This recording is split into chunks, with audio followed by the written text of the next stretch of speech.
નમસ્કાર, જય હિન્દ, જય ભારત. ગુજરાત 20 ન્યૂઝમાં આપ સૌનું સ્વાગત છે. દાહોદ શહેરના મુખ્ય માર્ગ એવા સ્ટેશન રોડ તેમજ ઠક્કર ફળિયા વિસ્તારમાં પ્રાંત અધિકારી નગરપાલિકા સીઓ તથા તેમની ટીમ દ્વારા લારી ગલ્લા તથા રોડ પર બેસેલા પાથરણાના દબાણો દૂર કરવાની કામગીરી હાથ ધરવામાં આવી. અવારનવાર મળતી ફરિયાદો અને રજૂઆતોના આધારે શાકભાજીની દુકાનો, ફળફળાદીની લારીઓવાળા અને હંગામી દબાણદારોના પ્રશ્નોના કારણે મળતી ફરિયાદોના અનુસંધાને આજે દાહોદ નગરપાલિકામાં શરૂ કરવામાં આવેલી આ ડ્રાઈવની અંદર તમામ નગરપાલિકાનું તંત્ર જોડાયેલું છે. સાથે અમારા ચીફ ઓફિસર સાહેબ પણ છે અને આ કામગીરી સારી રીતે ચાલુ થઈ છે.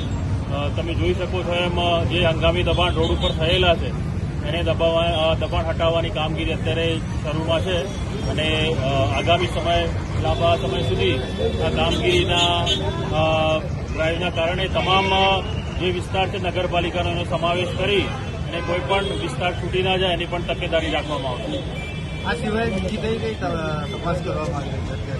દબાણની સાથે સાથે જે પ્રતિબંધિત પ્રકારનું પ્લાસ્ટિક છે એનું પણ નિકાલ કરવામાં આવી રહ્યો છે, એને જપ્ત કરી લેવામાં આવી રહ્યું છે. સાથે સાથે જે અવ્યવસ્થિત પાર્કિંગ છે એનું પણ સાથે શિક્ષાત્મક કાર્યવાહી સ્વરૂપે એને દંડની પાવતી પોલીસ દ્વારા આપવામાં આવી રહી છે અને ખાદ્ય સામગ્રીનું પણ સેનેટરી ઇન્સ્પેક્ટર દ્વારા તપાસ કરવામાં આવી રહી છે.